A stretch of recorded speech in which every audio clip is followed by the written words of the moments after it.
une position qui vous est agréable et fermez les yeux pour profiter de ce moment. Alors écoutez.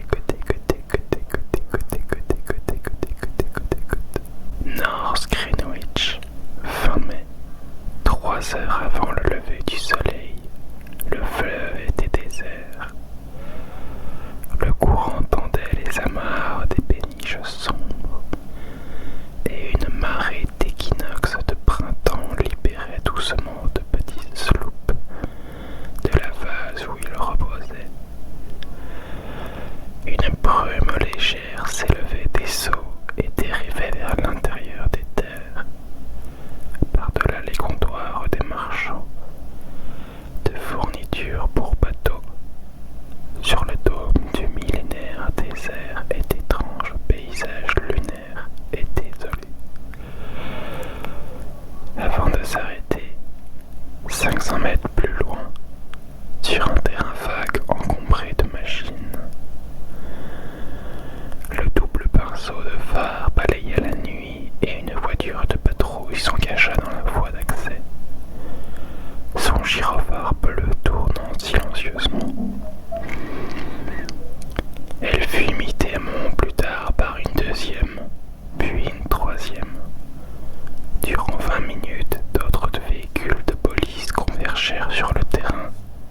4 du secteur, plus 2 Ford Sierra banalisés et la camionnette blanche de l'équipe photographique du médico-légal. Un barrage fut placé à l'entrée de la voie et des agents locaux en uniforme postaient pour interdire toute intrusion du côté du fleuve.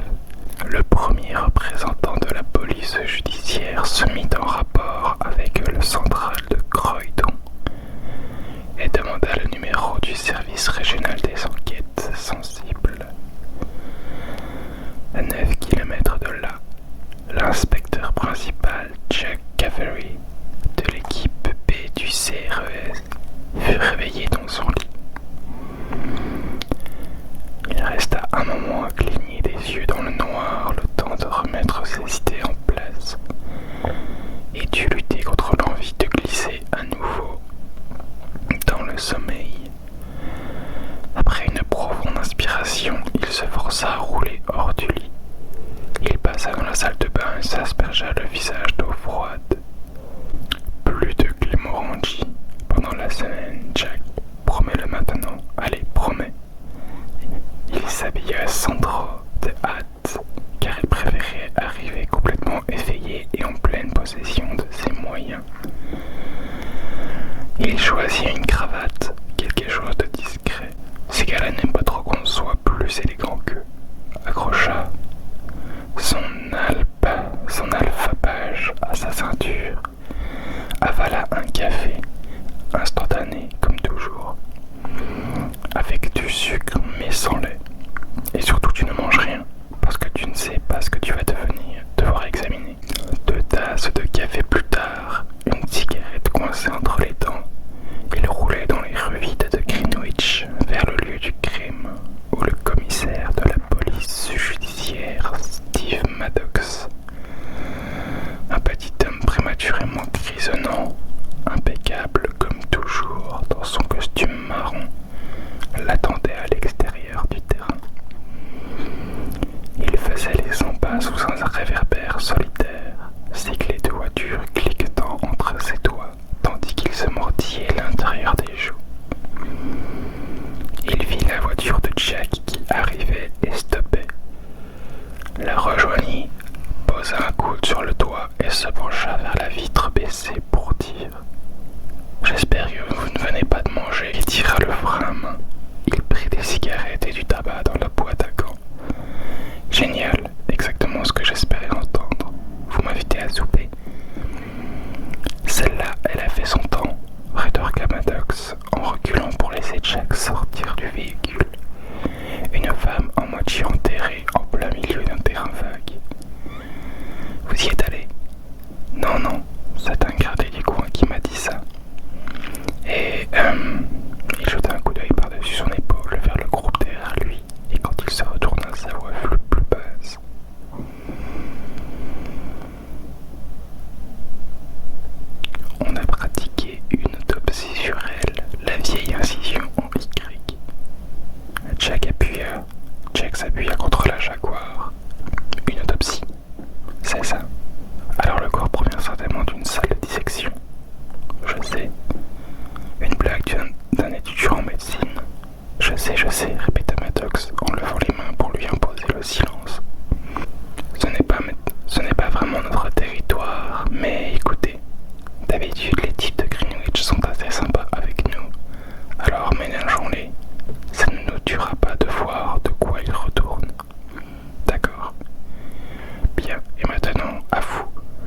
que vous êtes prêts. Bordel non, grommela Caffery en claquant la portière et en sortant sa carte de sa poche. Bien sûr que je ne suis pas prêt. Comment pourrais-je l'être? Ils longèrent la clôture d'enceinte jusqu'à l'entrée principale. La seule lumière était celle jaunâtre, dispensée par les rares réverbères, ponctuée de temps à autre par l'éclair blanc du flash des photographes du médico-légal que la nuit dévorait aussitôt. À 1,5 kilomètre de là, dominant la ligne des immeubles au nord, la forme vaguement luisante du dôme du millénaire, avec ses lumières rouges pour prévenir les avions qui clignotaient sur fond de ciel étoilé. Elle a été balancée dans un sac, je crois, dit Maddox, mais il fait si sombre là-bas que le premier officier de service sur place n'en était même pas certain. Sa première affaire sérieuse, ça lui a flanqué la frousse. Du menton, il indiqua les véhicules à l'arrêt. La Mercedes, vous la voyez?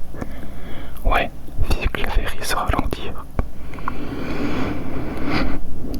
Un homme en par-dessus bleu couleur sable était penché à la portière avant gauche et parlait avec quelqu'un à l'intérieur.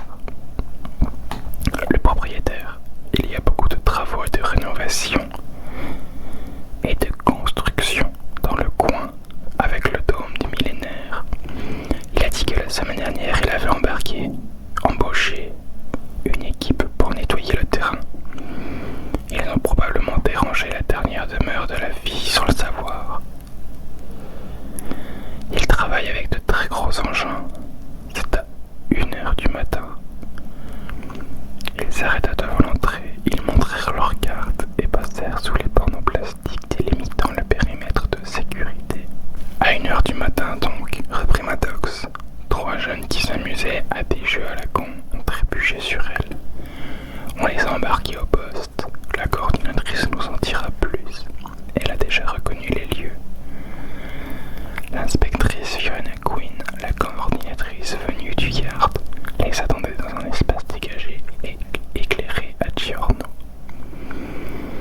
près d'une baraque de chantier.